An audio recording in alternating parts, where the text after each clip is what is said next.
Order, shot fire, officer down, shot fire, officer down. Got a city officer down, shot fire. 223, be advised, we have a visual on enemy paratroopers in grid Papa uniforms. Welcome to the Resilient Warrior Nation, a podcast dedicated to inspiring hope and healing for first responders, military veterans, and anyone facing PTSD and trauma. Hey guys, welcome to another episode of the Resilient Warrior Nation podcast. I'm your host, Mike Morgan. Just so you know, this is not a proclamation. This shirt is the company owned by a man named Eddie Penny. And Eddie was a guest on a Sean Ryan show in the spring of 23. The episode actually changed the trajectory of my life. As Eddie was a guest, he was recounting the story of the Extortion 17 incident in which a Chinook was shot down in Afghanistan by insurgents, killing all 38 aboard, including 17 SEALs. It was their largest loss of community in one event. Eddie was telling the story of escorting his best friend Jason Workman's body home or back to his hometown. And as he did, he was visibly upset, rightly so. I simultaneously began thinking about a call I'd had 5 years before involving a 2-year-old found floating in a pool. I'm a retired 30-year police officer, and that call affected me greatly at the time. I had buried that one deeply. We call it compartmentalizing, but essentially buried. And as Eddie is recounting the story, I now know that watching this absolute warrior cry subconsciously told me that it was okay to do so, and I began crying like a baby. I also realized that the feelings that I had been experiencing for about the last year and a half prior to watching that podcast were due to some sort of PTSD that I had suffered during the course of my career. I mistakenly held a misconception that PTSD could only be caused by seeing your brother or sister next to you get killed, but mine was caused by being inside the most devastatingly intimate moments of other people's lives over and over and over and over. It was then that I realized that I needed help. I was not going to be this man who hated everything and everyone for the rest of my life, living with the PTSD, and at the same time did not think that traditional therapy was going to do it for me. I didn't believe that I was going to be able to talk to a man or woman seated behind a desk who've done nothing that I've done, experienced nothing that I have, and they were going to be able to help me in any way, shape, or form. So I had been hearing about these warriors also coming back from war broken men, utilizing psychedelics as a modality to heal, and realized that that was what I was going to try for myself. And March 1st of 2024 was a day that changed my life. My wife and I went to a facility in Orlando, Florida, no longer exists, called Soul Quest. And during the course of 4 hours, my life was essentially changed. As I was coming out of my first journey, the universe who was speaking to me told me that I was healed, and my life's purpose was to go forth and help others, other first responders and vets going through their various traumas. So one thing that I decided to do, I accepted that challenge. One thing I decided to do was to start a podcast to do for others what Sean Ryan and Eddie Penny did for me. And in that vein, I started a podcast about 8 months ago now, and I bring on ordinary people who have done extraordinary things with their lives. I show the highest of highs, the lowest of lows, and hopefully you men and women who are going through can identify with my guests and realize that they are you, you are them, we are no different. They've healed, you could do the same, and my goal is to inspire and give hope to those going through it. So with that, I want to introduce my next guest, who I am pumped to have. Adam Davis has inspired lives around the globe with his powerful words. His books have not only topped bestseller lists, but have also transformed countless lives. His work in personal development, leadership, and first responder advocacy is a beacon of practical wisdom and a heartfelt encouragement, inspiring his audience to live unconquered. As a captivating speaker, Adam electrifies audiences with his unique blend of raw honesty, compelling storytelling, and actionable insights. His speaking engagements, which have taken him in prestigious platforms nationally, are transformative experiences. Whether addressing intimate gatherings or commanding large audiences, Adam's magnetic presence and thought-provoking messages leave a lasting impact on his listeners, engaging them and inspiring them to take action. Adam draws from his background as a former law enforcement officer and infuses his work with a rare authenticity and depth. His experiences bring unparalleled authenticity to his writing and speaking. First name with your tongue, guys. His influence extends far beyond the written page and speaking stage. As the founder and executive director of the Unconquered Foundation, he channels his passion into tangible support for first responder wellness. His expertise and inspiring messages have garnered attention from major media outlets, including Good Morning America, Fox News, Entrepreneur Magazine, Law Enforcement Today, Police One, Reuters, and many more. An alumnus of Troy University, Adam is also a devoted husband and a loving father to 3 children. His commitment to these roles, balanced with his professional success, showcases his dedication and balance in life. Adam continues to write, speak, and advocate, touching lives and fostering positive changes on a global scale. Adam, welcome to the Resilient Warrior Nation podcast, brother. Brother, it is an absolute honor to be with you today. Thank you for taking time out of your day to have this conversation. I really appreciate it. Absolutely. It's my honor and pleasure to have you on. And for those of you who are going to listen to us speak, you may have to take a couple of seconds to adjust from my accent to Adam's because they are diametrically opposed. Yes. We have the Yankee over here and the good old Southern boy over there from L.A., Lower Alabama. Lower Alabama, baby. Yes, sir. So, brother, please tell the audience about yourself, where you grew up, how you grew up. You know, just let them get to know Adam a little bit. Well, I've been in Southeast Alabama my entire life.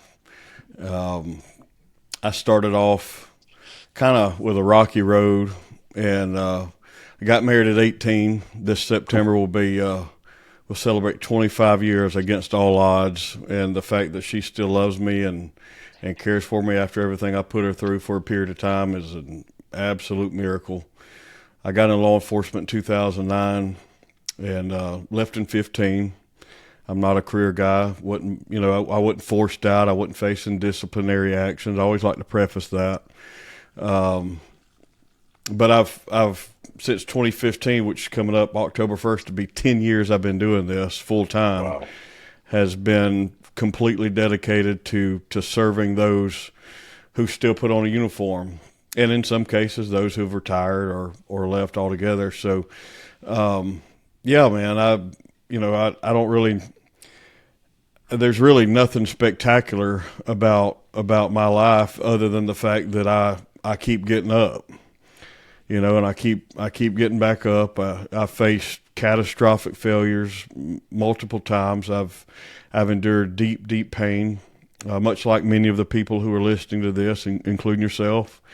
I don't compare, trauma trophies. I don't talk about, I don't try to one-up stories, but my story is quite simple. In about 30 seconds, I'll summarize it here. My mom and dad divorced when I was a little boy. I was left with a neighbor who was not a family member, no relation at all. It was an older male. Started off normal, and one day popped in a VHS tape, and it was pornography, and that was my first exposure to porn. Was about 5 years old. And it was soon after that he started doing things to me that he was showing on TV. And that went on for a period of time. I don't know exactly how many times, but I can tell you the color of the room. I can tell you certain behaviors and habits he had, certain scenes that he would rewind and go back and play over and over, and things that he'd say to me during that. But it went on for a period of time. It's kind of foggy how long it went on, but it was more than once or twice. And then eventually they moved away. And thank God. Yeah. And then my mom remarried a Pentecostal preacher. So I grew up going to church 12, 13 days a week. And I was all the time in church, man. So really looked up to leadership and felt like, my role in life was supposed to be a minister, a pastor, and be in the church. And my biological father, who I still have a relationship with to this day, he's a man's man, rough around the edges. He's owned a business for 44 years, auto collision repair, tow trucks, and just, he's been through it. He ain't a church-going kind of guy, but he believes in God and he prays and that sort of thing. But growing up in the church and living with my mother and being around this kind of stuff, I looked up to him, and I was very easy to manipulate looking back because I'd already been wounded as a little boy. Sure. And so being 5 and raped and sexually abused and sodomized and all these things, Unfortunately, wouldn't be the last time. The next time I'd be 15, and it'd be a leader in the church. This time, a female married woman in her 30s, and you know, it was kind of like, hey, you know, you feel like God's called you to do these things, then, you know, He put you here to be a part of my healing process. And I'll tell you straight up, the whole deal at 15 was a lot more fun than what happened at 5, but it still screwed me up. You know, if I'd have told all my buddies. If I'd have told all my buddies at 15, hey, this is what's up, they'd been high-fiving. But the reality is, once I kind of woke up, you know, my dad, when I turned 16, my dad gave me a 93 Geo Metro mint green hatchback 5-speed. It was a chick magnet, man. It was an absolute babe magnet, you know. Yeah, no doubt. Well, the shape's on the rest for us, man. 65 miles to the gallon. It was crazy. Top speed, 55 miles an hour. I started going to a different church when I got a vehicle. Okay. And I started going somewhere else against their approval. I started going somewhere else to get away from that because I was being dropped off at her house a lot by a family member who was not my dad. And one Wednesday night, I pull up at this other church I was going to, away from all of them. And I locked my keys in my car, and I called my dad, and I said, hey, I need your help. And I think it was kind of like, you know, God's way of saying, let's go ahead and wrap this up. Let's go ahead and start this thing and move on. And so I locked the keys up, and for whatever reason, that particular day, all of it come crumbling down. So I jumped in. He pulled up in the wrecker tow truck. And he pulled up, and I jumped in, and I locked the door. I don't know why I locked the door, but I locked the door, and I was like, Dad, I need help. And he was like, no shit, that's why I'm here. I was like, no, it's beyond unlocking my vehicle. I need help. And I told him everything I just told you, but in graphic detail and breaking everything down and going into it. And his first words were words I won't repeat publicly, but it was rage and violence, the proper response of a parent who loves their children. How about that? Sure. Yeah. And then after those things, he said, I've got to protect you.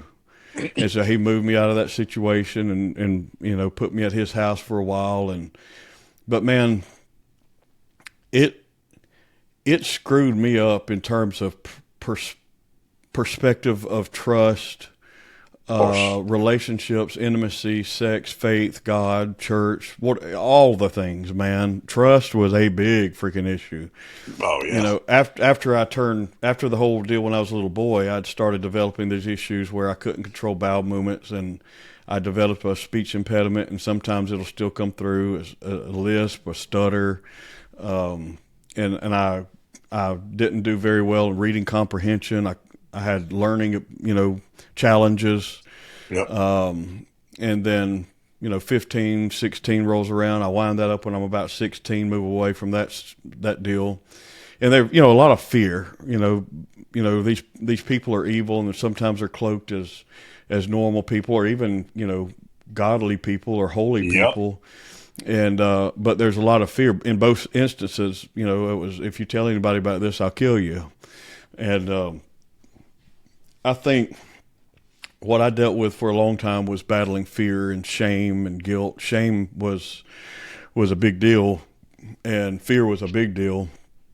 And so turn around, and 17 years old, I meet this beautiful, beautiful young lady, and man, we could not get enough of each other. We talked in class, we talked afterwards. We just couldn't get enough of each other's time, and roll on and graduate high school in May of 2000 and get married in September of that year, a few months later. Wow. Just a month after she had turned 18. And like literally, statistically, to be married for 25 years, it's an absolute freaking miracle, you know. Oh, yeah. 25 period, but then throw on from the age of all 18, that stuff, yeah. exponentially smaller. Yeah, so from the time I got married, I mean, I started off working in high school in 11th grade. You know, I go to school half a day and work half a day, and I started off working laundromats and banks, and then I think I had a total from the time I was in 11th grade to the time I got in law enforcement, there was 12 or 13 different jobs, and I was trying to find my way, trying to find my purpose. I wanted to feel like a man. I wanted to feel like a man. I had most of my life, I hadn't even felt like a man. There's always a piece of me that was wounded for a long, long time. But in 04, something began to shift. We had our first child due in March. Somewhere January, February, I started doing some deep reflecting, and it was along the lines of, I'm about to be a dad.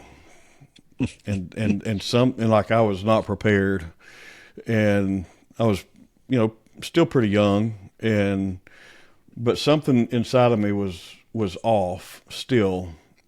Okay. I tried to bury this stuff. I tried to bury it, try to box it up and forget about it.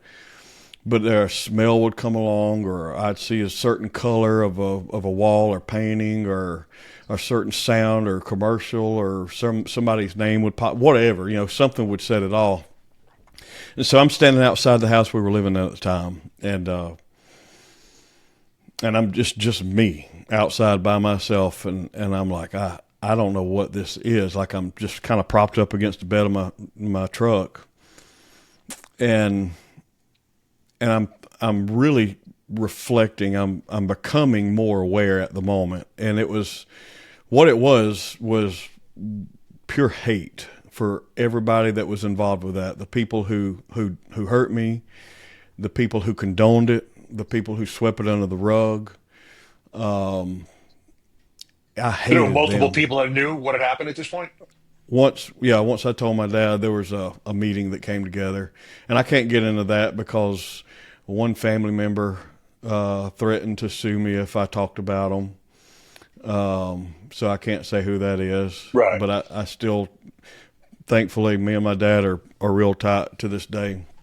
And so we, I hated those people, man. Of course. I hated them. I hated anything to do with church. I didn't want anything to do with any of that. I'd rather have a relationship and know who God was, like standing in the middle of the woods or on the range, like anything, anywhere except being around people that pretend to love me and care for me. Yep. But in the back of their mind, they're finding ways to hurt me, and I hated them. So I knew that the next step for me in that very moment, that particular moment, was like, I've got to deal with this or I will not be able to be a good dad, because I'm going to always have this element of hate in me. Yep. And I started this process of forgiveness, and it was very complicated. And it started like this, like God, I don't know how to do this, but I forgive them. Amen. And I looked up, and I'm like, I still hate them, and I still want to kill them. I got to do it again. It didn't work. And so I did it again, and I did it again, and I do it every day. And it was just like you can't see it, touch it. It's kind of like love, love and forgiveness. Mm-hmm. It requires action. Here's what I didn't do. I didn't go and find these people and look them in the face and say, I forgive you. I didn't re-engage with a relationship with them. You don't ever have to put yourself back into a situation where abuse is going to be an issue or a possibility. Forgiveness doesn't always mean there's a reconciliation, especially with situations that involve crazy abuse and manipulation.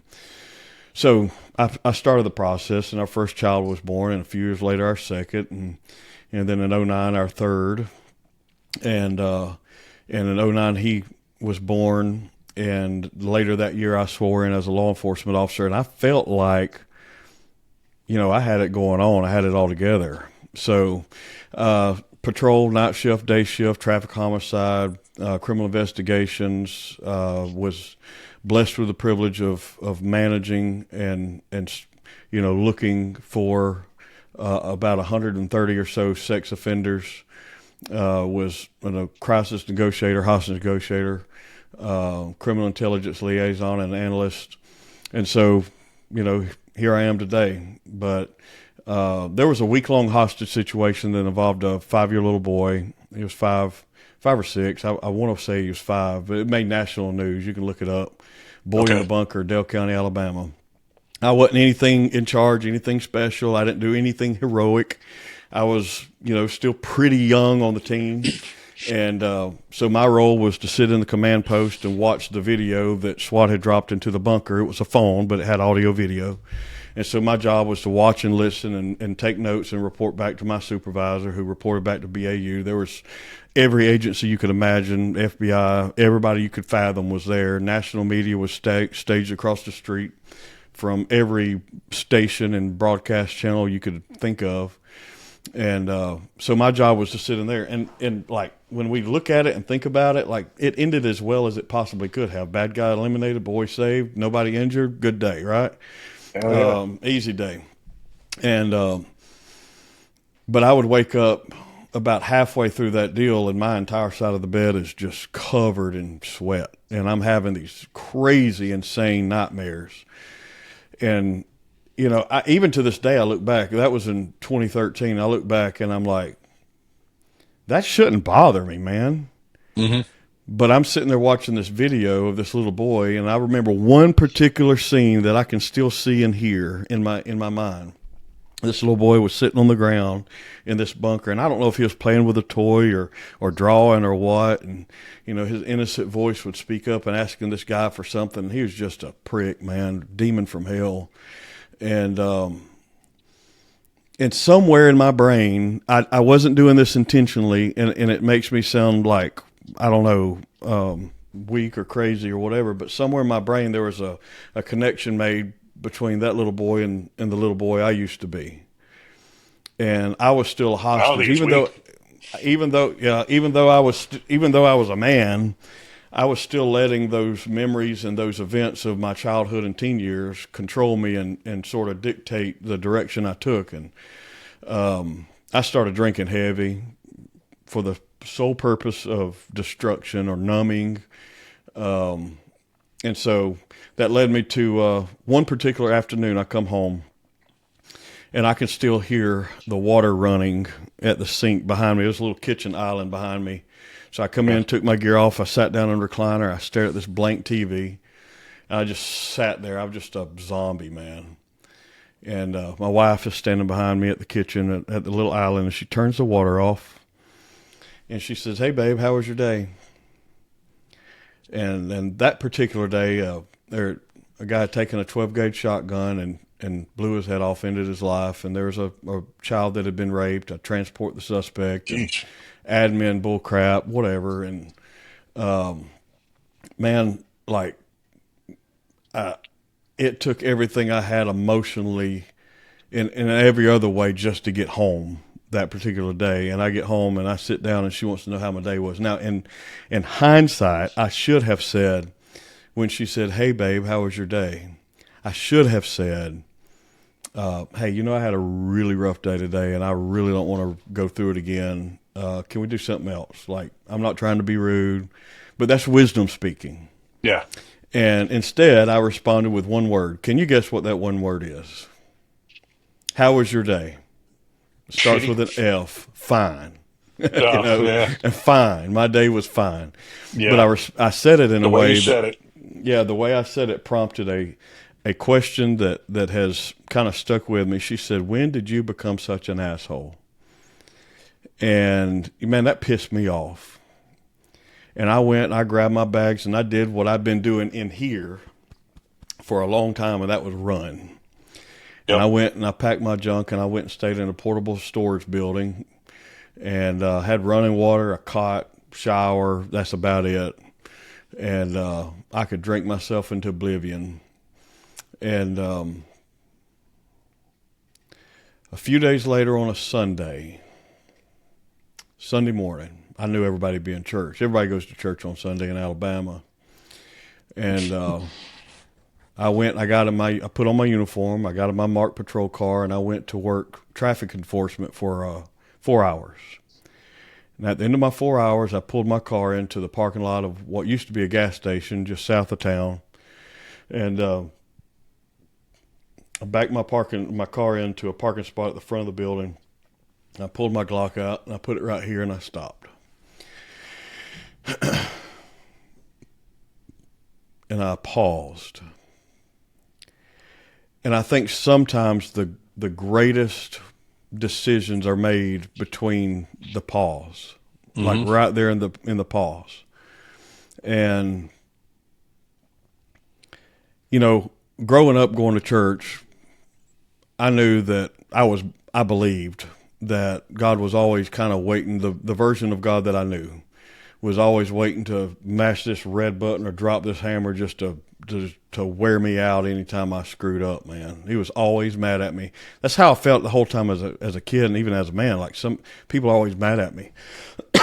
And so that particular day I yelled at God sitting in the patrol car. It ain't no witnesses, it's just me and him. Yep. And I yelled at him and I said, I don't know where you are. I don't know if you can hear me, but if you have a plan for my life, you can have it. Otherwise, I'm out. I'm tired of hurting. I'm tired of fighting. I'm tired of struggling. I'm tired of hurting. And in that very instance, and I cannot explain it logically, I'm sure there's like a physiological, psychological, biological explanation for it, whatever, but I can't put it into words. But I know what I believe.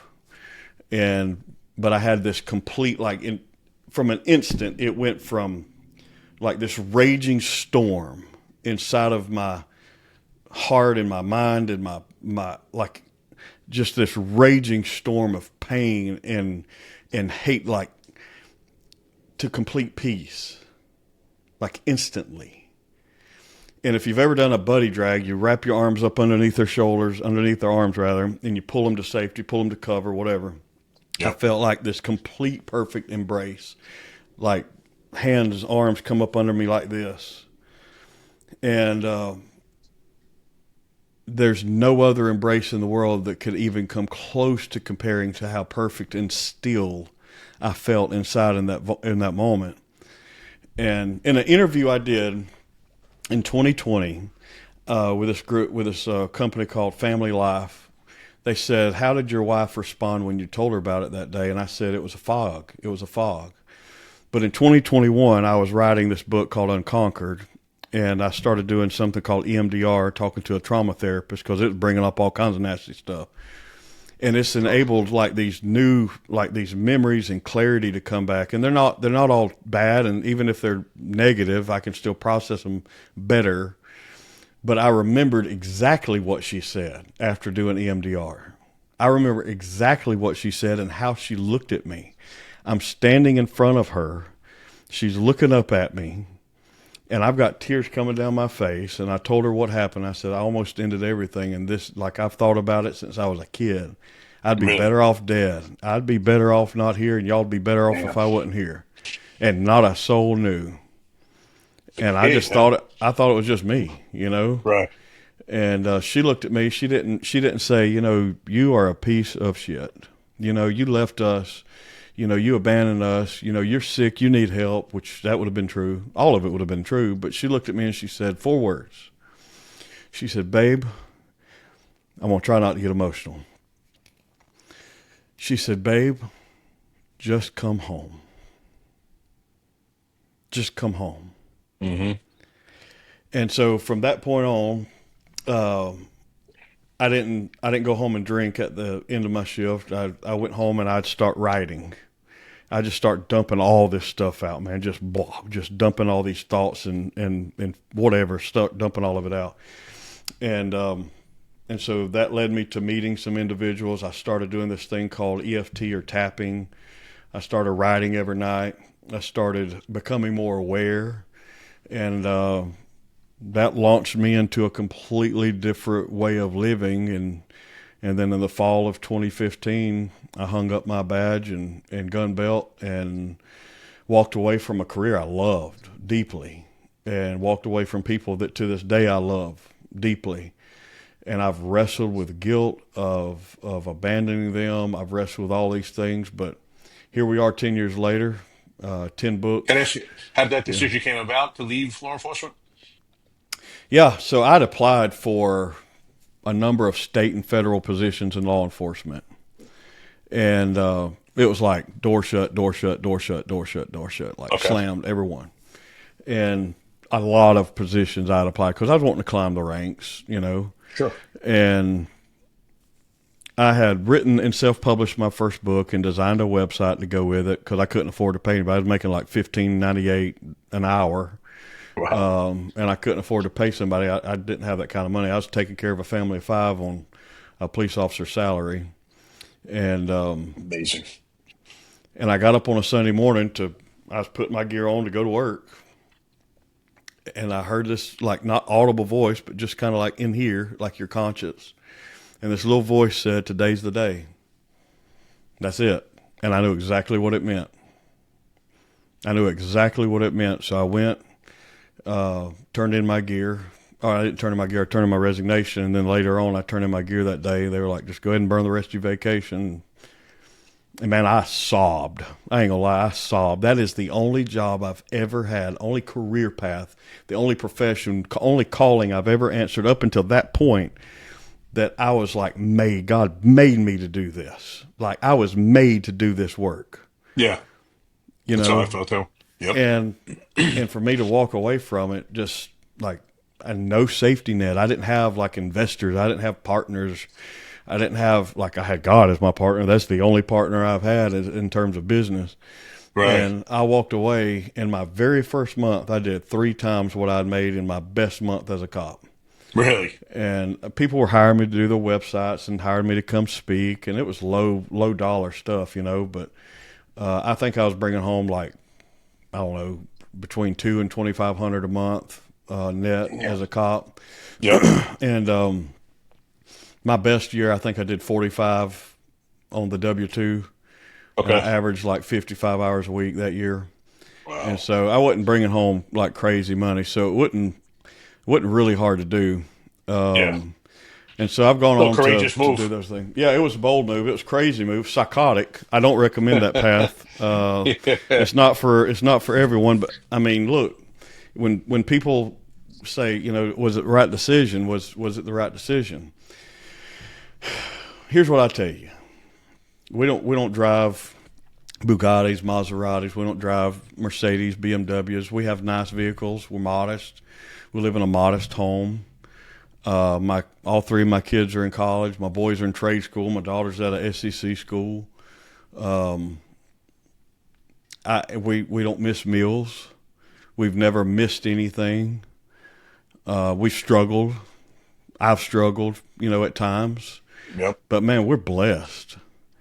And so when people say, was it worth it to leave?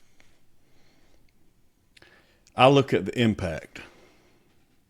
What did I give up? Yeah. In exchange for what? It's not about, you know, fame or glory. God knows, writing a book and being an author is, you know, unless you hit the big time, and I hadn't hit the big time yet. My goal hasn't been to get rich.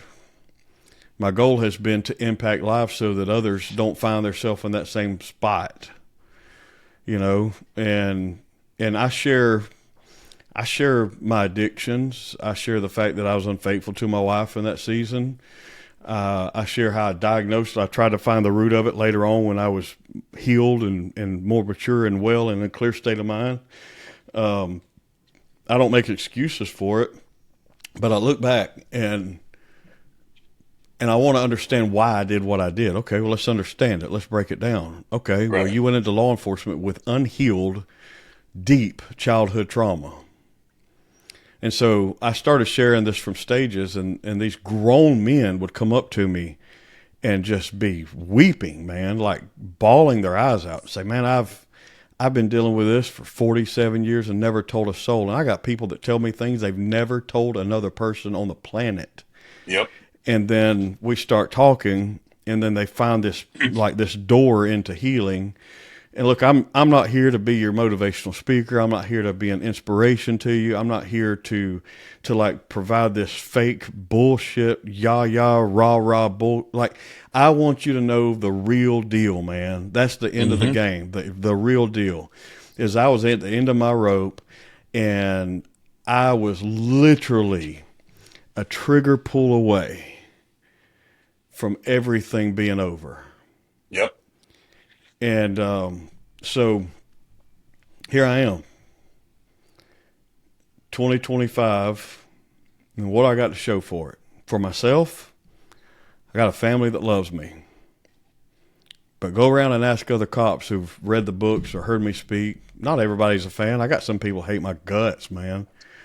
Never but gonna have everyone being a fan ever in yeah, life. Nor should it be yeah. something to aspire to, No, frankly. You know? absolutely not. No, when you speak No. truth, when you're Yep. authentic, you're going to bring in the right people, you know. Exactly. So, I've tried to be an advocate for wellness. I've tried to be an advocate for tools and things and for agencies and all first responders who will listen and say, number one, be aware, recognize if there's something that's still causing you trouble. Okay, if there's something causing you pain, let's be aware of it and recognize it. And then number two, let's begin seeking healing. For the longest time, up until somewhere 2014, I wanted to die more than I wanted to live most of the time. And from that moment on, I've gotten to the point to where, man, I want to live. I want to fight again. I'm ready. Like, I will absolutely, like, before I became a cop, I was a quitter, man. I was a quitter. A lot of people say, well, you left. You're still a quitter. No, I was a quitter. And I have been through hardship the past 10 years doing this work, and I've dug my heels in. And I've tried to relay that message to others. I've tried to use every point of pain in a way to help others. And there's nothing special about what I do except the fact that I keep going and I share the darkest places, and then I share tools and ways to get out. And that's it. I mean, that's what people need to see. When you say you're a quitter, in terms of what are you referring to? I was a quitter in terms of, I tried to walk away from my marriage a bunch. I tried to quit that. And I met somebody that embodied what love looks like. She was like, I'm here. I'm here and I love you. And I think she recognized it early on that she married a wounded man. Mm-hmm. And so I don't regret marrying her at 18. Here's what I regret. I regret not giving her a whole healthy man. Yeah. We don't realize how our unaddressed pain affects everybody around us. Yep. We don't recognize it until they're wounded. And I wrote a book, and I finished it about 2 months ago, and I wrote it, co-authored it with Lieutenant Colonel Dave Grossman. It'll release in May of 26. It's called Bulletproof Families. It's a spinoff of our book that released in 2019 called Bulletproof Marriage. And I wrote this book, and as I'm writing it, I'm looking back, and man, I have regrets. Like Disney. I was still a police officer, and my wife and kids and myself and my mother-in-law all went to Disney. And I was a jerk, man. I wasn't like yelling at everybody or anything. I've never been physically abusive, but I've been mentally abusive because I isolate and I shut down and I'm quiet. And I recognize that now. And I hurt a lot of people with my words and my actions, and I own up to it and I recognize it. And so I've tried to spend the past 10 years, and I'll try to give the rest of my life to speak life and to give life to people through the things that I teach and the things I write, the things I speak, and through this podcast. Like, there's hope. It doesn't matter what you've gone through or what you're going through right now. There's hope. It's that I don't know how many people listen to your podcast, but if more than 10, it's a mathematical probability that one of those 10 have tuned in and they've considered ending their life, walking away. They've considered it all. They've battled addictions. They've probably had a failed relationship or two, and they're thinking, man, I'd be better off if I wasn't here, or the people around me would be better off if I wasn't here. And the fact is that is absolute bullcrap, man. That's bullcrap. There is not a thing in this world that you cannot overcome, but you got to believe in something bigger than yourself. You got to believe in something bigger than yourself. I come from a life of going to church a lot, and I have gone through seasons. I'm super analytical. I'm probably an overthinker. That's an understatement. And I don't have like this traditional view on, like, I don't like religion. I'm not a fan of religion. But I have experienced Organized religion.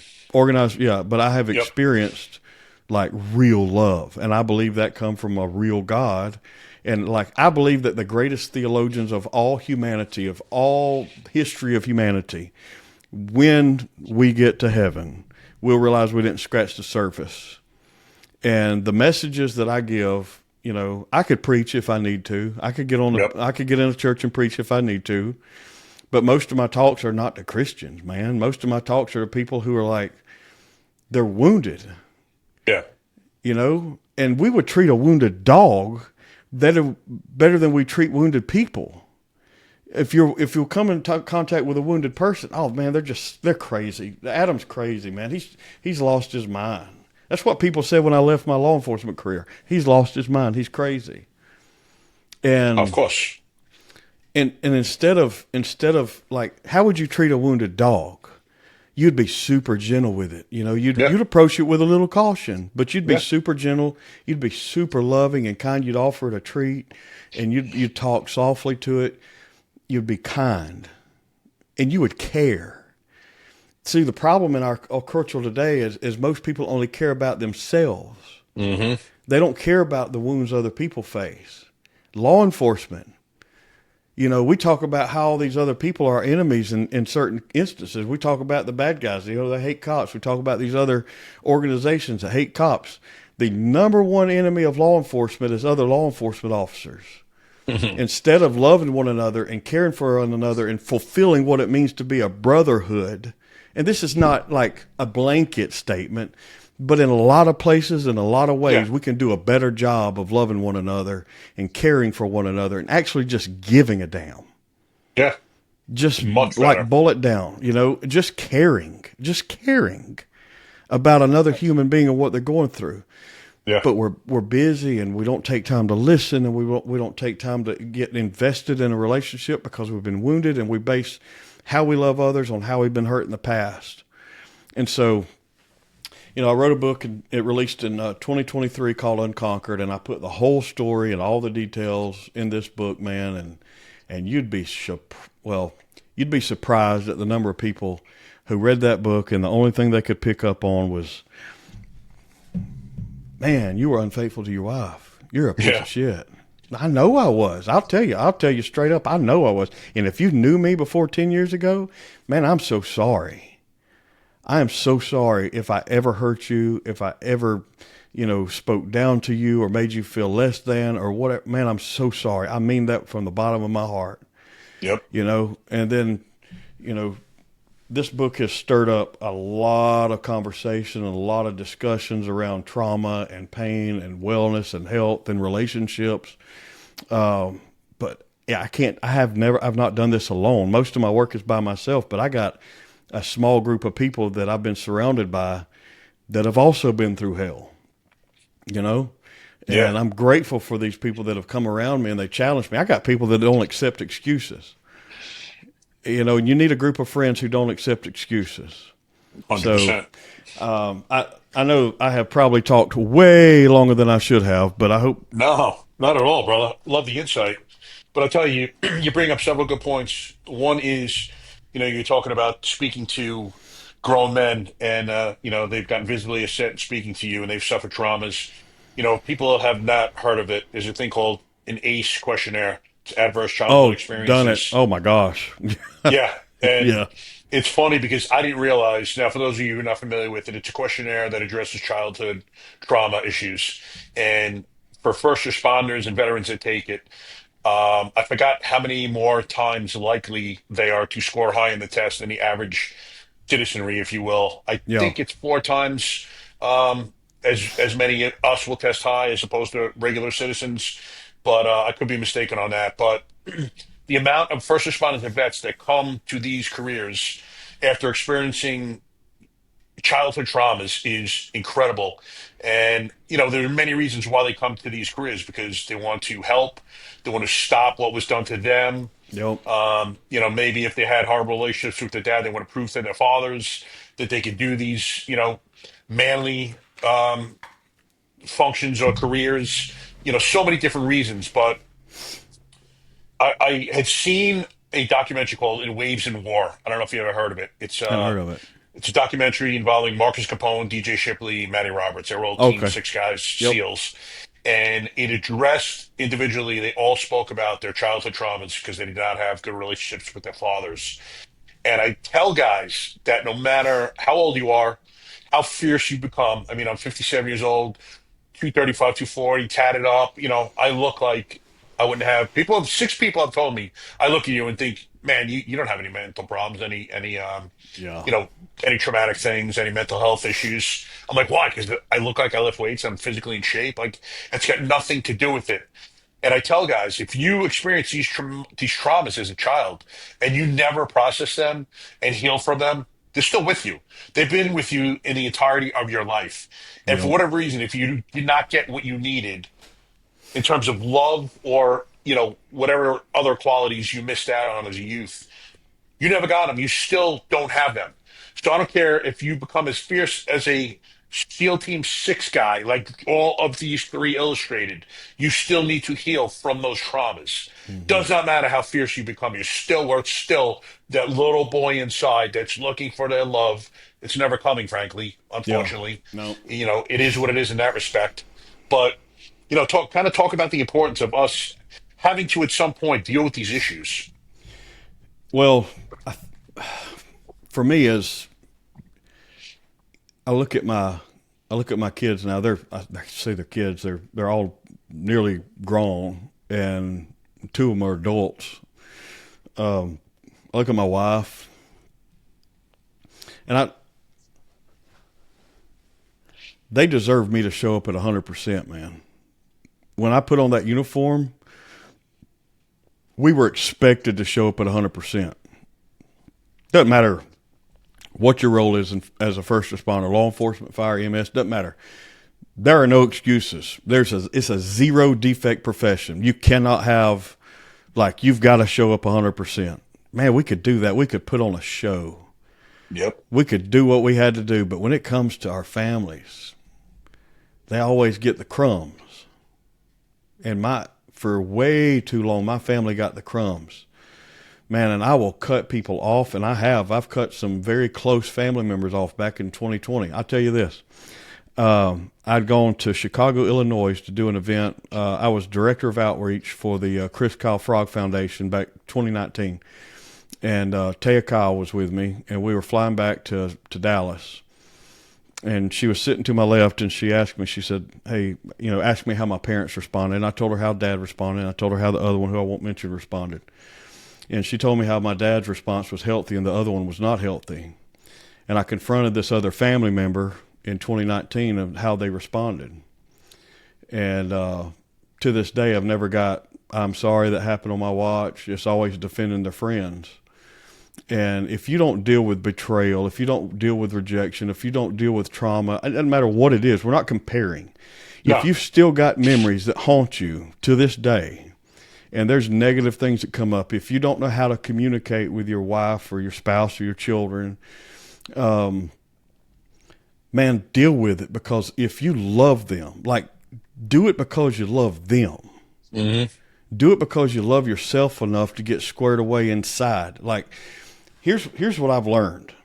If you want to build wealth, if you want to make money, if you want to have better relationships, if you're married, if you're dating, if you want that relationship to be the best it can ever be, you've got to deal with this stuff. And for the longest time, I made excuses. Oh, well, I've got this issue. I got this issue. I got clinical depression. I got general anxiety disorder. I got post-traumatic stress. I got blah, blah, blah. Man, screw all the excuses. Let's get down to work and do what we got to do. And a lot of people think, well, I got to sit on a couch. Hey, therapists, clinicians, absolute godsends. You get the right one, it can be a life changer for the good. Absolutely. But I don't feel like that's always needed. I think that we can talk stuff to death. If and you need a counselor, you need a therapist. God knows I'm surrounded by hundreds of them. I've got teams of them all around me because of the work I do. They naturally are drawn, and I have great relationships with them. I love them, and I refer people to them. But at some point, we have to move from being aware and talking about it to doing something about it. Yeah. And if you focus so much on the pain, if that's all you focus on, that's all you're going to feel. Yep. So have to shift the focus. Let's not ignore it. Let's deal with it. What we feel about it. I'm not into talking about feelings, but I think there's a point we need to. What we feel about this particular instance, and let's deal with it. Let's address it, and then realize, hey, you know what? I don't care if you're 5, 7, or 15. It's not your fault. It wasn't your fault. It's not you to Yeah. blame. You are perfectly lovable and likable just like you are. Let's deal with these wounds. When I was a little boy, I was, I forget how old, 9, 10 years old, whatever. And there was a particular part of the yard I was told, do not go play over there. So it's guy wire, it's covered in yellow plastic. Comes from the power line all the way to the ground at an angle, Okay. And, well, this one didn't have a plastic protection on it, and it just had these exposed cables. And I got over there, and I went exactly where I was told not to go, and I played over in that area. And I cut my arm right here on the inside of my tricep right here. And, man, it was nasty. It was a big gash. It needed stitches. But I went, because I didn't want to get in trouble, I went and I got some paper towels and duct tape. Duct tape fixes everything, right? Hell yeah. And- Alabama Chrome, baby. Yeah. A few days later, that junk got infected, Oh, and it needed some medical attention. And it was worse than what it would have been the day of if Yep. I'd had it addressed.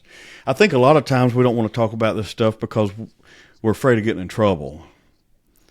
We're afraid that our wives or our spouses or, if whatever the case is for you, I think a lot of times we're afraid people are going to think less of us. yeah, absolutely. Let me tell you this. People that genuinely love you, they are going to listen to you, and they're going to be empathetic towards you, and they're going to lock arms with you, and they're going to walk with you through it. But it is not their responsibility to tiptoe on eggshells around you because of your pain. And it is not their responsibility to heal you. But because of love, they're going to walk with you through it. The number one reason that you should find healing today and start the process and at least do maintenance work on yourself, prayer, meditation, writing little journaling statements. I always recommend when I'm coaching a client, we're going to start with something very, very simple because it's going to cause you to reflect on the good things. So we're going to start writing down things that we're grateful for, and we're going to do that every day. And we're going to build on these habits. We're not going to do like 19 things in a day. We're going to start building with simple things and build quick momentum. So we're going to take the initiative, and we're going to be aggressive and proactive in dealing with the pain and the issues that cause us pain. And we're going to own up to what we've done, and we're going to take responsibility for our own healing. And they're going to do the things that we got to do that, because the people that love us and that we love, the people we serve with and those we serve, deserve for us to show up at 100%. And you're not showing up at 100% when you're still covering this stuff and burying it and suppressing it and pressing it all the way down, pretending it doesn't exist. Yeah. And so the number one reason I would say is because the people that love you deserve it. Yep. And if you don't have a single person in your life that you can see and say, yeah, that person loves me, there's people you can call. I'll give you my phone number. You could call me any time. If I don't answer right away, I guarantee you I'll call you back. Yep. I promise you I'll walk with you. I know 100 other people that'll do the same thing. There's people that may not know you, but they love you enough to walk with you through it. And you have to take ownership, and you have to take responsibility for your own healing. You can't put it in the hands of others. It's wonderful to seek help. It's wonderful to talk to professionals. That's needed. But in the same sense, don't leave the responsibility up to them. Yeah. There's a certain breed of human beings that were made, that were created, that were put here on this planet to go toe-to-toe with the most dark, most vile, and most evil forces on this planet. And in the process of doing those things, your spirit, your mind will become wounded at times. Mm-hmm. It is not the end of your story. You see, trauma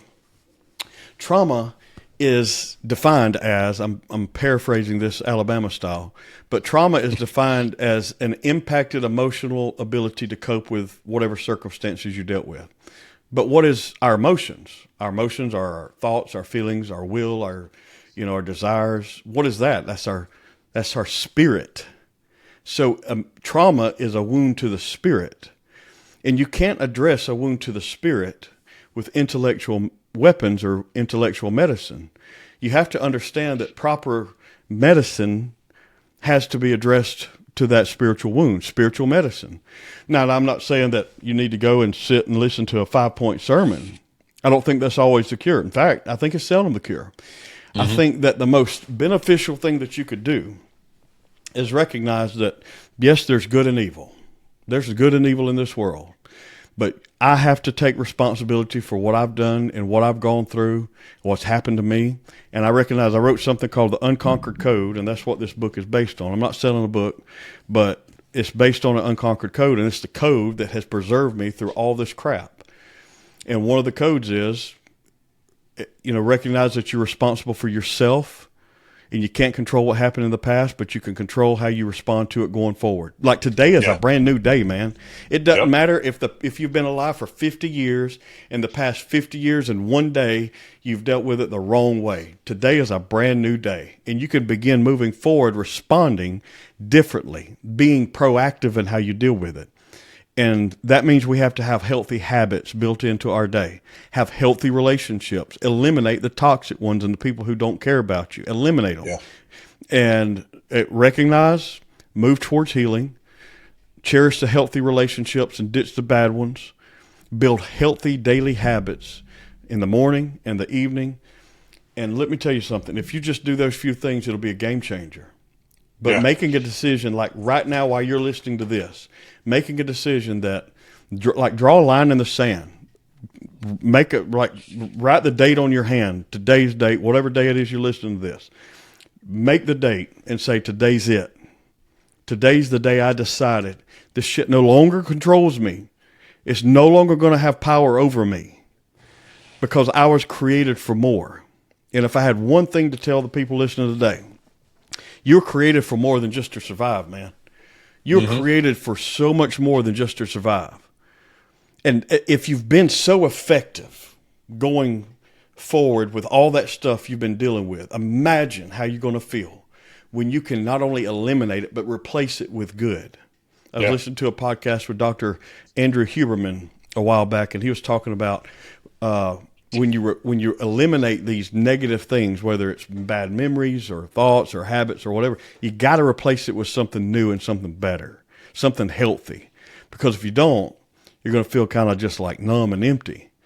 So think about, what would I like to have in place of this hate? Well, for me, it was love. What would I like to have in place of this bitterness? For me, it was forgiveness. What would I like to have in place of these negative memories? Let's build new ones, better ones, healthy ones.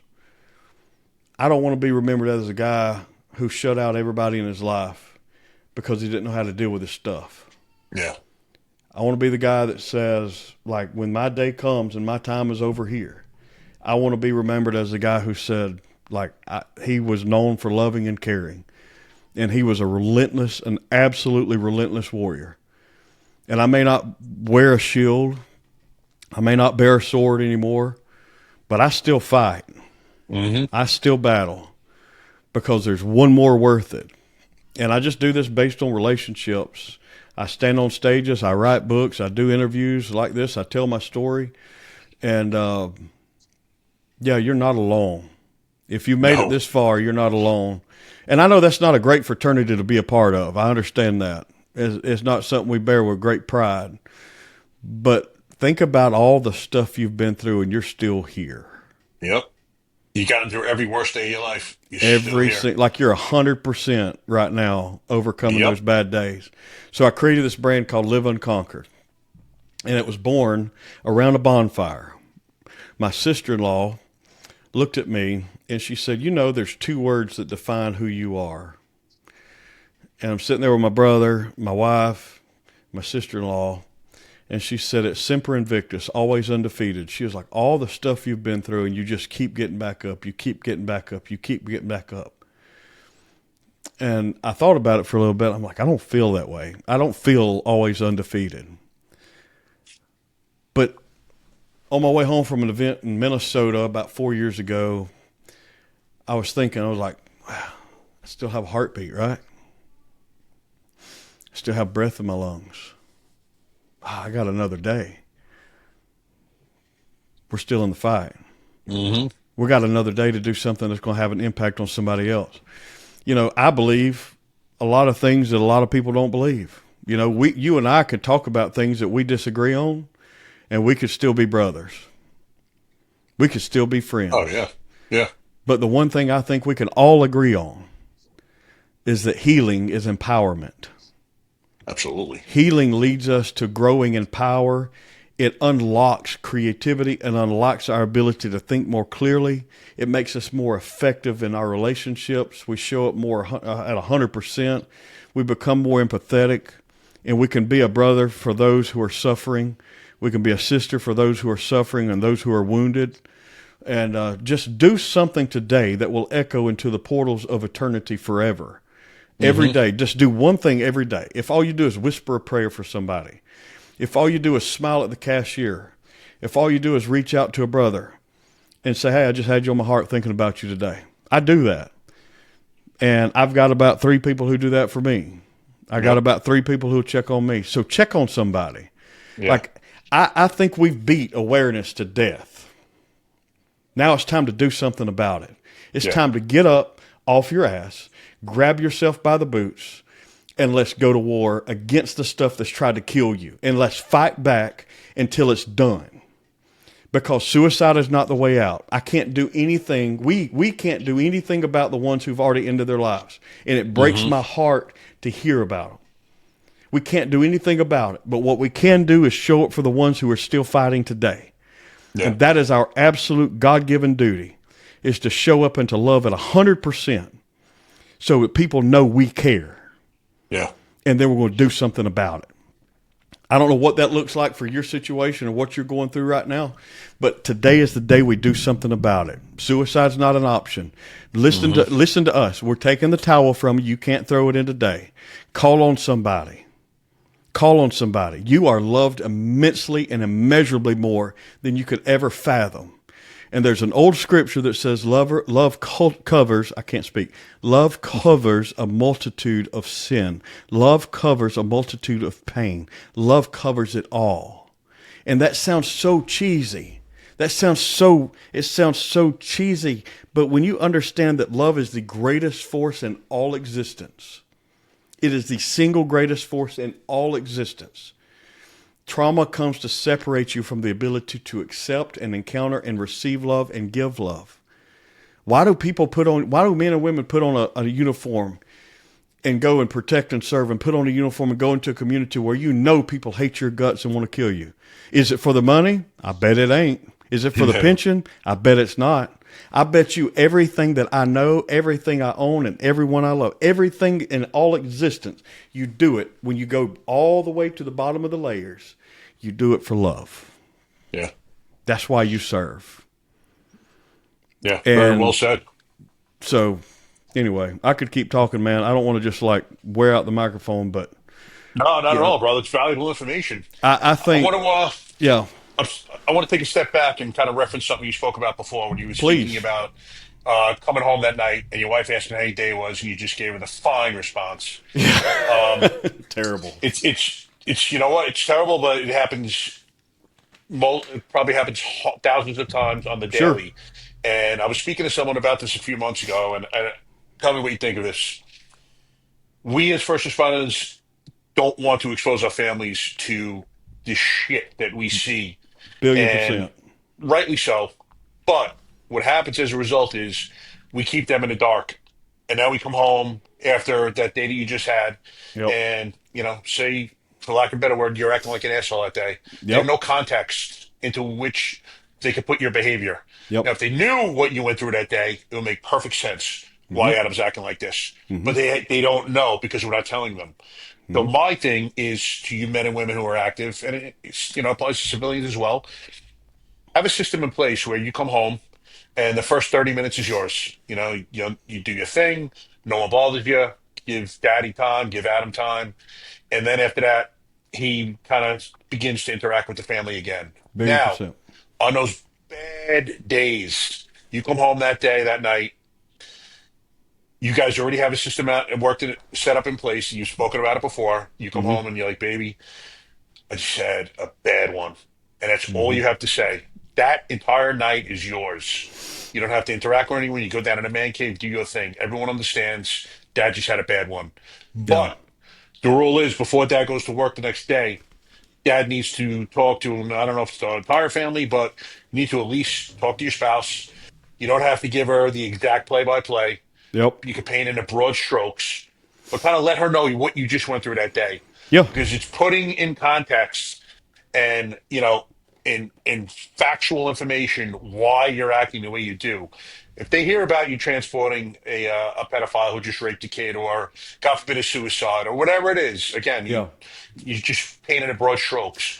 Yeah. Your behavior makes absolute perfect sense why you're 100%. feeling the way you do. Yeah. So it's not fair, number one, to shut our families out. Nope. Number two, it's detrimental to those relationships. So yeah, I understand. I did it for 30 years. You don't want to bring all this shit home to your families. You But get it. you cannot just shut them out, because it's Yeah. never going to be, the healthy answer, so to speak. Yeah. I remember my wife telling, like, I overheard her whispering to the kids, "Dad's just having a bad day. Y'all leave him alone." And man, that broke my heart when I heard her say that. It's Daddy had a bad day. Let's let Dad have some space. Yep. In my book Bulletproof Marriage, I wrote with Grossman, released back in January 2019. One of the things I talked about, it's a 90-day devotion, so it's like a 90-day challenge for married couples. Okay. And one of the things I talked about was having healthy habits, making that shift from duty to home.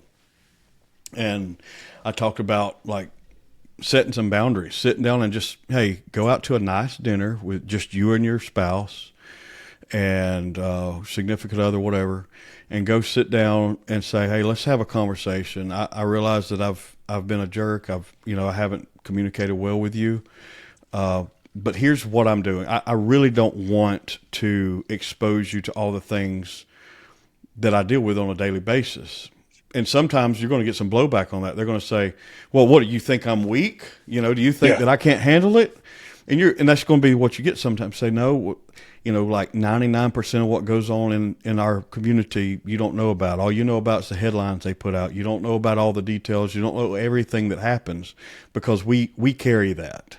Yeah. And that's our job, and we gladly do it. We do it with pride. We do that. We love to do it. But I don't want you to know every detail, and I'm not asking you to argue with me on it. I'm just telling you that this is my job, and I want to show up and be a better spouse for you. And so let's set some boundaries about what I will share with you and how we can have those conversations. And, like, I would like to have a routine so when I come home, that there's no miscommunication. There's no, well, I wonder what's wrong with him today, or I wonder what's going on. I wonder why he's being a jerk, or whatever. Just like what you said, I wrote about those things. But in 2019, I did a podcast with on Team Never Quit with Marcus Luttrell. And a few months later, I was invited out. We spent a week with him and his family at his house, my wife and kids and I. And my wife and kids are swimming in the pool, and they're just having a good time. And me and Marcus are kind of in the kitchen just hanging out talking. He's got a white towel over his shoulder. Dude's a phenomenal chef. He can cook like nobody's business. Really? Yeah. And he looked at me and he was like, out of the blue. He said, your wife doesn't, she doesn't need a warrior in the home, right? You know that. Like, lay your gear down at the door and go in and grab a towel and serve her. Wow. Man, that's really good. I don't know where that came from, but it hit me between the eyes. And so what does that look like? It means out in the world, when you're on duty, when you're doing work, when you're out in public, whatever, like, be the absolute best trained, skilled warrior in your craft that you can possibly be.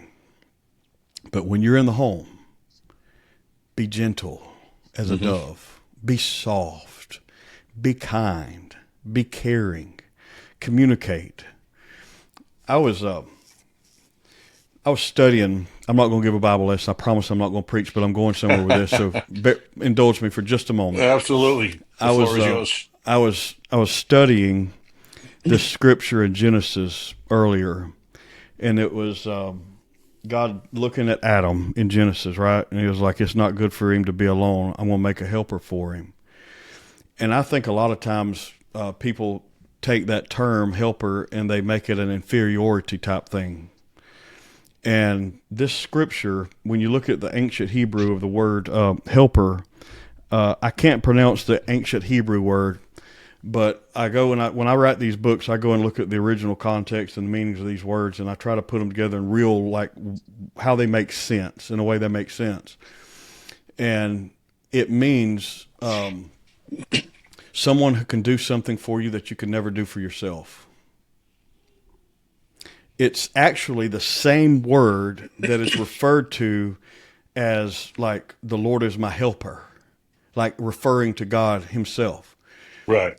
And so when you look at the power of two people who love one another, yeah, you're a warrior. Maybe she's a warrior, but you're a warrior. She's not like less than or inferior.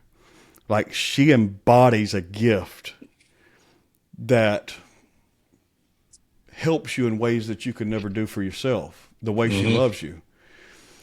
And I don't talk about that from like theory or theologian or doctrine, or like I'm talking about that from experience, because that's the kind of love my wife has shown me, is like a stay kind of love. Yeah. You know what I'm talking about? Like a stay kind of love. Yeah. But when you hear these things like from people like Marcus Luttrell or Grossman or so many others I worked alongside of it some way or had conversations with, our job is to serve our spouses, to serve our wives, like specifically to men. If you're married and you have a wife, your job is to serve her. Mm-hmm. When I look at the scripture and Jesus in Ephesians, I believe, forgive me if I'm wrong, my brain's kind of fried, but it says, husbands serve your wives as Christ served the church. I think it was Paul talking to the church at Galatia or Ephesus. And he said, husbands, serve your wives as Christ served the church. What does that mean? Like, that doesn't make any sense. I don't know. And a lot of us would say, well, yeah, I'd die for my wife. But will you live for her? Would you love her so much that you'd get well? Yeah. You know, I know you'd take a bullet for her. I know that you'd go like toe to toe with 100 men to fight and save her. But will you show up at 100%? Will you get well for her? And how to love her like Christ loved the church, as the scripture said, is to serve her unconditionally, relentlessly. Yeah. So several years ago, I started this thing where I get up every morning, and in some way or another, I'll ask this question. It may not be worded the exact same way, but I'll ask this question: how can I serve you best today? And you know what, man? September will celebrate 25 years. Now, she may up and like bail on me next week. I don't know. I pray not. But I feel like we're pretty good. Yeah. But if you have someone, and then that is reciprocated, that heart of service is reciprocated, that heart of kindness is reciprocated. But you can't see those acts that your spouse is showing you as love if you're blinded by the fog and the lens of trauma and pain. Like you can't see it. Yeah. Trauma blinds us to seeing acts of love because we're cynical, and we're going to be cynical by nature because of what we do or what we used to do. We're going to be cynical to a degree, but all cynicism is questioning the motives of others. You don't have to question your spouse, especially if you've been married for a long time. You don't have to question the motives. Now, if you've got relationship issues, different conversation. So trauma blinds us to love, but love is service, and love is the most powerful force in all existence. Why do I say that? Well, John 1:1 says, God is love.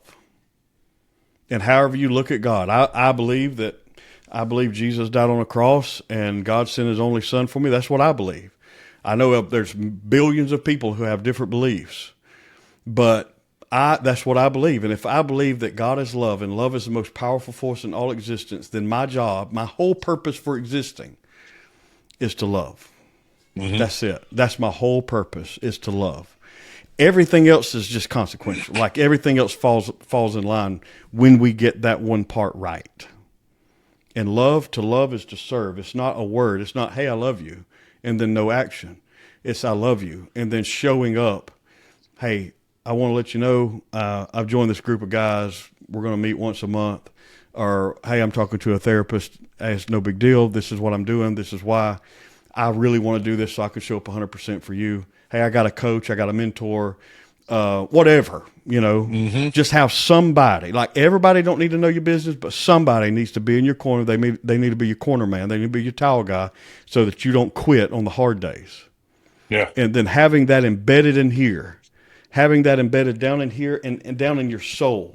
I will absolutely not quit. When I finish my talks, I've got one of the things I love to do is ask people to look around them. Like, you're sitting in rows, or you're sitting in circles, whatever. Look around you. Look to the person to your left or to your right. Your spouse there? Yep. See somebody you work with? Yep. Are they worth fighting for? Yes. Unanimously, yes. Yeah. Are they worth staying in the fight for? Not quitting on? Yes. Then I want you to do something for me. I want you to stand up. If you're willing to draw a line in the sand right now, right here today, if you're willing to say, I'm not going to quit. I'm not going to quit on my teammates.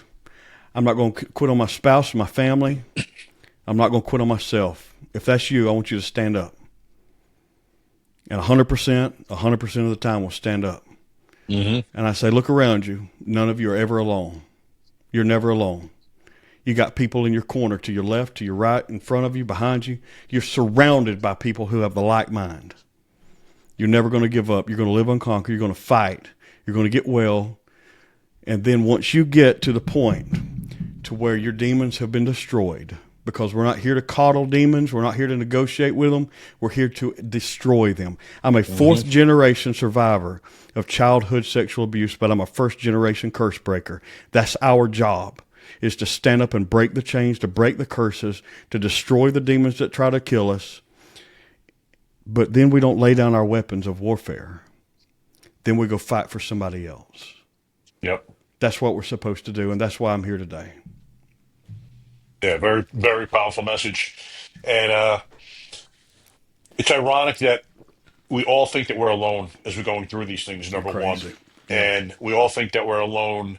Number one, that people don't understand. And number two, that, we don't have anyone that really cares about us. And just to illustrate this, after my first ayahuasca journey, that following Tuesday, I just sat down outside, decided to do a Facebook Live. And I kind of just threw it out to everyone in the world, what I've been going through over the past year and a half. And what had just happened to me that preceding weekend. And I actually cried on Facebook Live. Number one, prior to that weekend, I would not have been capable of crying. I was so out of touch with my emotions. It was incredible. And number two, had I cried, I would have been so embarrassed about doing so prior. But I was so proud of myself for crying. And the outpouring of love and support that I received from friends was mind-boggling to me. I just want to hold up my computer and show everyone, see, people care about us, man. We don't think they're there, but look at all this. Mm-hmm. And what was crazy was the next day I got 3 calls from buddies who had been going through it. One who had a gun in his mouth and a not too distant past at that point, which blew me away. The fourth was a female family friend who was going through it. And it just illustrated to me perfectly that, number one, you have no idea who's going through what. Yep. And number two, I came back inside and told my wife, yeah, I'm supposed to be going down this road because look what just happened. Me just telling my story for a half hour just had 4 people respond to me and tell me this. And then, you could tell a bunch of other people identified with what was going on. And that is such a powerful message that, unfortunately, guys who go on that call like you did and pull that trigger will never get to see. Because when you kind of pull back and you ask for help, you realize how many people are actually there for you. Yeah. And it's mind-boggling, to be honest with you. Yeah, and I know that, I know it's a shocker. I'm not a clinician. I'm not a therapist. I'm not a doctor. Please, please, please, if you need to talk to somebody, talk to them. But if you're listening to this today and this thought has crossed your mind, I'm too far gone, I don't want to pass my hurt along to them, or I don't want to continue hurting them with my stuff, or whatever. If you're thinking about being ending your burdened life, to others, which right, I want you to think about a reason to keep fighting. Don't focus on all the reasons to end it. I want you to look for a reason to keep fighting. And don't quit until you find one. Yep. Just one. Just find one reason. Man, I'll tell you straight up, I stand on stages across the country, and I will tell people, and I will tell you and your audience today, that I still battle to this day. I don't have this all figured out. I'm not a guru. I'm not like I'm special in the fact that I've been to hell and back, and I'm still loving. That's the only thing that really makes me special. Yep. But I think that's what makes us all special, because there's so many people. When you start talking about your story and sharing your stuff, there's so many people that have been to hell, man. You know, no, I didn't get a chance to join the military. I tried. They said, please don't call us ever again. Like permanently disqualified because of hearing loss in my left ear. And I tried. That was my number one dream in high school, was to join the Marine Corps, actually. I want to join the military. And I had to bury that dream. And I said all that to say, no, I've never deployed. The only uniform I ever put on was a law enforcement officer, and I did it with honor. I didn't leave because I was in trouble.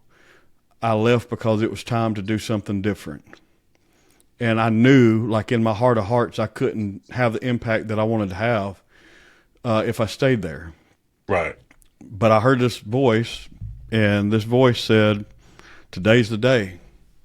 And, you know, it wasn't an audible voice. It was just kind of like maybe it was a thought, but I feel like it was the voice of the Holy Spirit leading me. That same voice that had led me as a cop on multiple calls.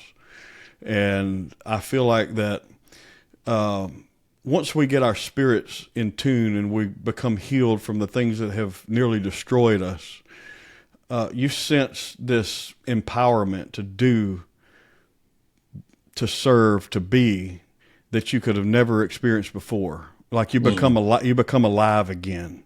Yeah. You're reborn, like we talk about offline on Saturday. Non-religious sense, yeah. I felt like I was reborn.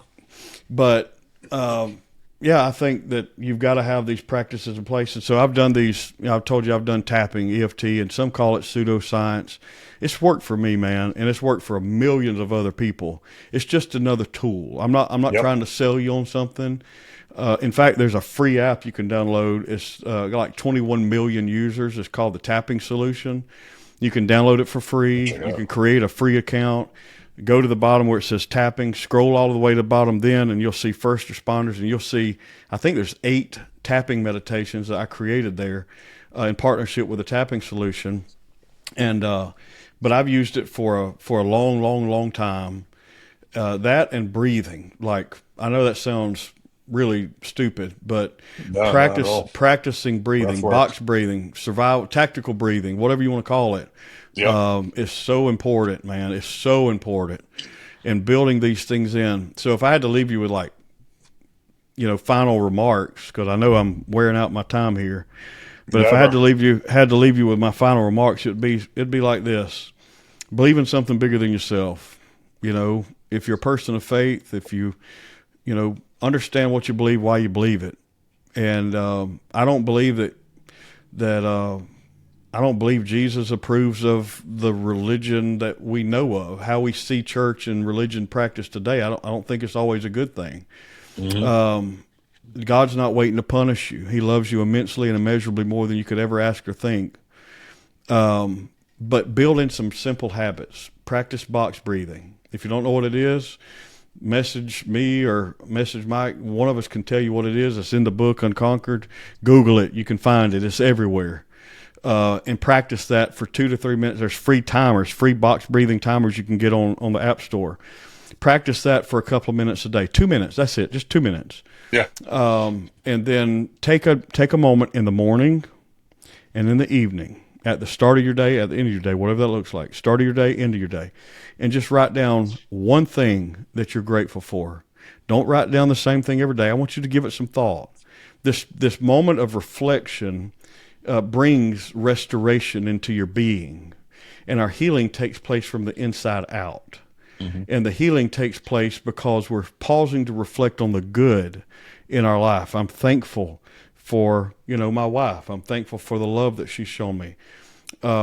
Take time to visualize the good. Take time to think about what things like you've got going on and how you would like them to take place and happen, and visualize that and express gratitude for it.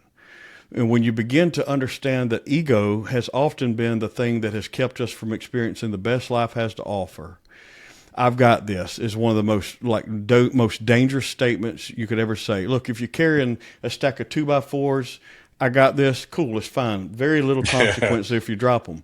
But if you're carrying trauma and you say, I got this, there's great consequence that can come with that. And so I got this as ego. I'm good as ego. I'm fine as ego. Let's put ego to the side for just a little bit, and let's put it to the side and just see what might be possible if you give healing a shot, if you give it a chance, because it's going to change your world. So breath work, gratitude practice. I don't like to call it journaling. I don't know a lot of guys that are going to sit down and journal, but it's powerful if you're willing to do it. It'll change your life. It's very cathartic or healing. Yeah, and then meditation, and I call it prayer, meditation and visualization. The Bible says we walk by faith and not by sight. So the visualization is by faith. In 1 Kings, I believe it says, make a plan, write it down on a tablet, make it clear. Write down your vision for your life. Most people perish because they don't have a vision for the future. Most organizations fail, most leaders fail because they don't have a vision for how they want their team and how their organization to function. So when you get clear on these things, it brings tremendous value to the team. You're going to be super effective, but you got to get squared away in here for yourself first. Yeah. So agreed. I think there's a lot of people that have come out of the shadows of trauma over the past several years, not because of me, but I'm saying in general. There's so many resources that are available now. People that have come out of the shadows of trauma, and there's so many people that are willing to help and want to help. You can do this right by yourself. You can hire a mentor to walk with you, have a coach. You can join a group, go to church, whatever you want to do. There's so many resources available to help you. Yeah. Just find 100%. A reason to fight. Find a reason to keep fighting. Find a reason. And in terms of healing, I want to tell you guys, one thing that you need to become or let yourself become is vulnerable to heal. And I was never able to do so. And I had spoken about that call about the 2-year-old kind of floating in the pool. Her name is Dana Sikorsky, beautiful young girl. She survived, and she was supposed to be bedridden for the entirety of her life. She's actually exceeded expectations by a lot, and she's doing much, much better than anyone ever thought. But after we handed her off to the paramedics, I had to sit at their house for 3 hours, wait for the detectives to come out, crime scene had to come out and process. We thought she was likely to pass at that point, and they had to investigate for any possible criminality. So I had to sit there and listen to those grandparents who were in charge of watching the kids. It was a family get together for 3 hours.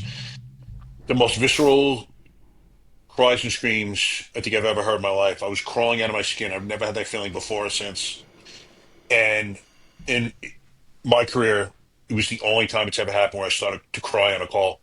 My eyes started welling up with tears, and I went to go behind that pool to cry, and I stopped myself. I was like, you fucking pussy, you can't cry. Can't let anyone see you cry. When in fact, it would have been the best thing that I could have done for myself.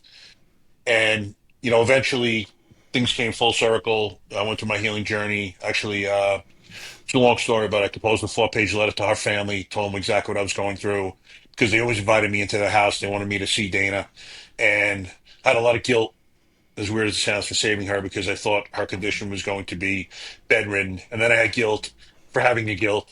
And it just became just a crazy mix of dynamics. So family never knew that. So literally I sent them a 4-page letter. There were tear marks everywhere in this thing. And the most valuable thing that I've gotten in my journey of healing has been the ability to become vulnerable and talk about feelings. And we're always taught as men, especially in these warrior cultures, that vulnerability and speaking about feelings is weakness, when it's actually a sign of strength. When you can raise your hands and say, I need help, or you could speak about how you're feeling, especially to other men, and help them heal as well. That is the most powerful thing that's come out of this entire journey so far from me personally.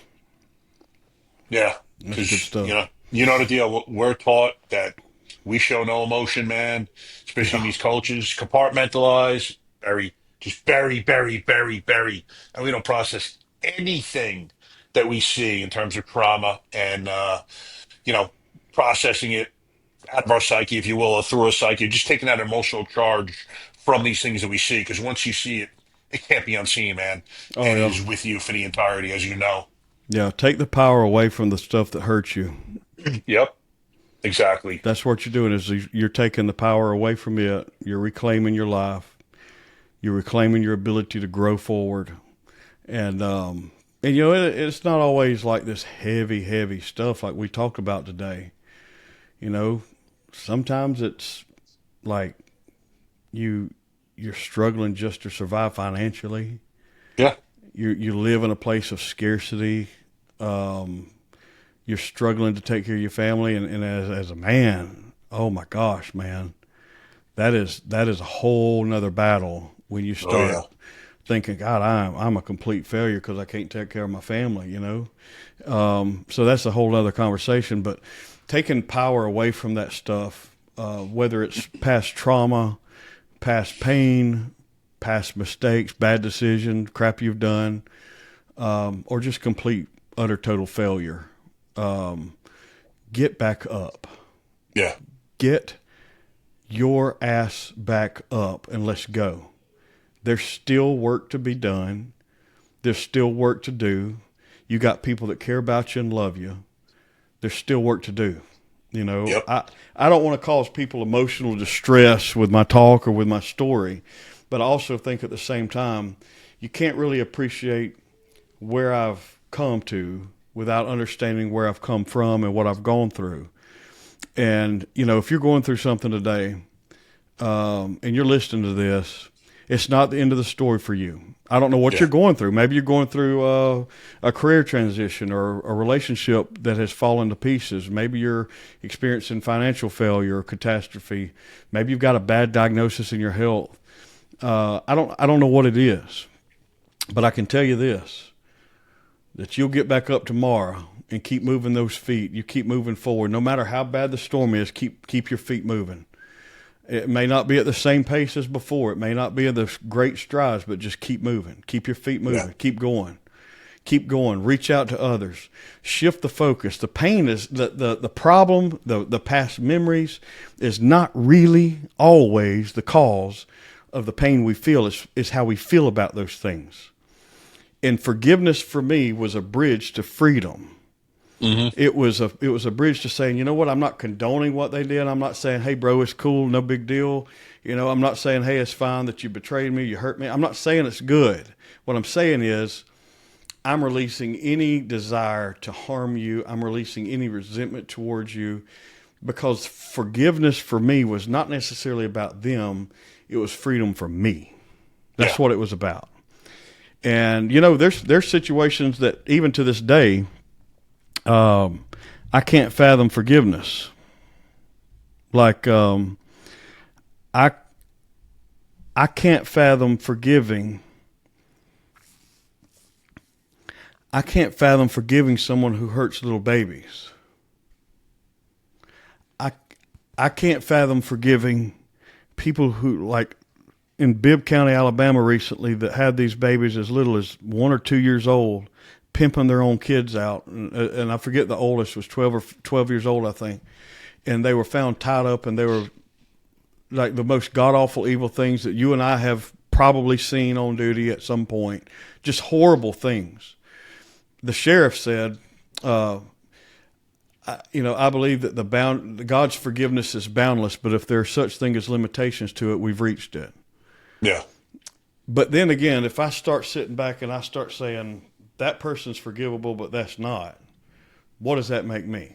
That puts me in the seat of the judge. Well, we're taught not to judge, because if I'm going to take the position of judge, now there's a lot of stuff I've done I shouldn't be forgiven of. Mm-hmm. So I can't take the authority on that. What I can do is deal with the people who've hurt me and forgive the people who've hurt me. I can control that. Right. And I'm going to tell you something. When you start that process of forgiveness, just that part alone, man, it's going to lead to crazy freedom. But the hardest person I've ever had to forgive, is not the people who hurt me as a little boy or as a teenager, or the people who swept it under the rug. The hardest person I've ever forgiven was the one I had to look at in the mirror. Yep. Sometimes those are the toughest conversations, man, when you're having, looking at the cat in the mirror, looking right back at you. You have to admit to But him. I own it, and not out of pride. I don't boast in it, but I owned it. I've been forgiven, and I forgive myself. I forgive those who've hurt me. Now let's gear up and let's go do something that really matters. Yeah. Let's go do something that's really going to have a profound impact. The work you do is phenomenal here, man, and the stories that you get to share, sharing your own story is phenomenal. It's going to have an impact, and you're just getting you're just getting started. Yeah. And my hat's off to you for the work you're doing and allowing people like myself and others to come on here and share our stories. And there's a lot of people that are turned off by the term warrior. I had a book that I proposed through my agent, the publishers, Nat, to my publishers through my agent a couple of years ago. It was called The Warrior Code. And one of these publishers hit back and they were like, no, we're going to reject it because not everybody's a warrior. I disagree. Have you ever met a woman fighting breast cancer? Exactly. How about a man fighting prostate cancer? What about a kid fighting leukemia? Yep. You don't tell me that the people who go through chemo and radiation, or people who battle trauma, or people who battle chronic diseases are warriors. A warrior is one who fights in the face of unbelievable odds, but they still get up and fight. Yep. And if you're willing to fight, you're a warrior. But now we got to fight the right way. We fought previously by suppressing it, by bad habits, by addictions, by whatever, by shutting people out. Now we're going to do it a healthy way. We're going to do it arms locked. We're not going to do it shut away and isolated. We're going to do it with our arms interlocked. We're going to do it as a team. Because love is worth fighting for. Your family's worth fighting for. You are worth fighting for. And that's been my life experience. I agree 100%, brother. Kudos to you for all you've done, all you continue to do, all you will do. I mean, changing one life is so powerful. I can't even imagine how many you've touched. Well, I appreciate that. It's, I'm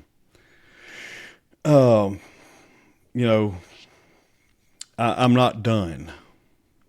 I may not wake up tomorrow, but my work will live on. Yep. I've got a couple of books that will sell long after my time is over. And it's, I got this little book called Behind the Badge. It's a little blue book, Daily Devotions for Law Enforcement. And I got people that read this that have never stepped foot in a church, Yeah. They've never been baptized or read the Bible. I know that because they email me and tell me that. But they read this little book every day because it kind of gets them centered for the day. They feel like, hey, I'm squared away. Good reset. Let's roll forward. Yeah. And I think that's what we miss. We get so caught up in the battles of life. We get caught up in the adversity that we don't take time to reset our mind and our body, our spirits. Absolutely. And reading this little devotion, it'll take you like less than a minute and a half. And you can get it for dirt cheap. It's been out 7 years, 7.5 almost, and sold almost 100,000 copies. Nice. But it's you can read free copies. You can read free entries online, whatever. And I post a bunch on social media for free. So I'm not trying to sell you a book, but I'm saying find a way to reset your day and begin your day, you're squared away.